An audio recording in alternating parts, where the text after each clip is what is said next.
मैंने साफ साफ बता दिया कि देखिए हमारे खानदान में ना सास को सोने के कड़े डालते हैं और नंदों को सोने के बुंदे। बाहर ना जहेज का ट्रक आ गया कि अम्मा को जहेज पसंद नहीं है।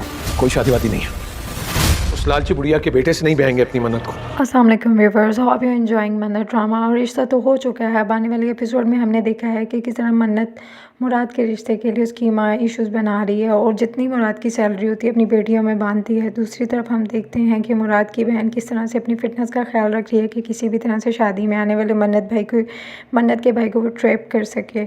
और इसके अलावा हमने देखा मुराद की जो भी सैलरी होती है उसमें से वो अपने बड़े दामाद को पैसे देती रहती है ताकि उसकी बेटी का घर बसा ले, लेकिन उसको इस चीज़ का ख्याल नहीं है कि उसकी और भी बेटियां हैं। अब शादी की तैयारियां शुरू हो चुकी हैं, लेकिन जो मुराद की माँ है वो हर थोड़ी देर बाद कोई ना कोई फरमाइश करती रहती है। अब इस बार उसने फरमाइश कर दी है कि जी मन्नत उसकी शादी का जोड़ा पहनेगी, जबकि मन्नत इस चीज़ को बिल्कुल भी एक्सेप्ट नहीं करती क्योंकि वो चाहती है कि वो अपने भाई की ख्वाहिश पूरी करे और अपनी माँ की शादी का जोड़ा पहने। अब इस चीज़ में भी एक नई टेंशन क्रिएट हो गई है कि क्या किया जाए। दूसरी तरफ मुराद मन्नत को समझाने की कोशिश करता है, लेकिन मन्नत भी नहीं मानती। वो कहती है तुम अपनी माँ को समझाओगे, इतनी सी बात है। तो ये मुराद के लिए भी बहुत ज़्यादा टेंशन का मसला बना हुआ है। और इसके अलावा शमीम को हम देखते हैं कि रिश्ता कराने वाली जाती है और वो मुराद की माँ को समझाने की कोशिश करती है कि कोई बात नहीं, आप रहने दें, उसे उसकी पसंद का जोड़ा पहनने दें।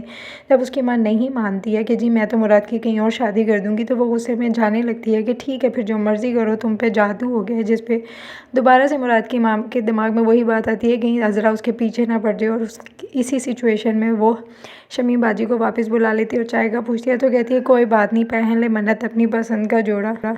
अब यहाँ पर ये मसला तो हल हो गया है, लेकिन मुराद को नहीं पता होता कि उसकी माँ मानेगी या नहीं मानेगी। और जब उसका फ्रेंड उसको ये बताने के लिए आता है कि तुम्हारी 1 मंथ की लीव अप्रूव हो गई है, तो वो रोने लग जाता है कि मैं 2 लोगों के बीच में पिस कर रह गया हूँ। और रोने लग जाता है कि मुझसे ये सिचुएशन मज़ीद टैकल नहीं हो रही है। अभी तो मुराद साहब की शादी नहीं हुई तो ये हाल है, आगे आगे देखिए होता है क्या। दूसरी तरफ हम देखते हैं कि मन्नत भी अपनी जगह पे ज़िद्दी हुई है और अपनी बात मनवाती रहती है।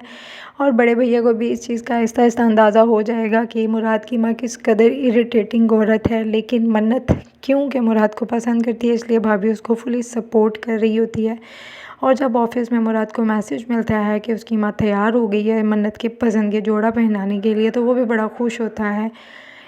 इसके अलावा हम देखते हैं कि मुराद अपने छोटे बहनोई के पास जाता है, जो कि इंतहाई अच्छा इंसान दिखाया गया है, लेकिन मुराद की माँ उसको ज़रा भी रिस्पेक्ट नहीं करती।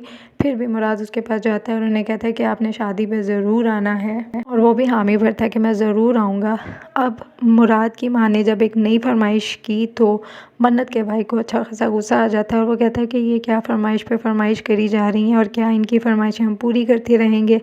और हमने मन्नत को किस जगह पे भी आने का डिसाइड कर लिया, जिस पे उसकी बहन से उसकी वाइफ से उसको पता चलता है कि मन्नत और मुराद अब एक दूसरे को पसंद करते हैं, तो वो भी चुप कर जाता है।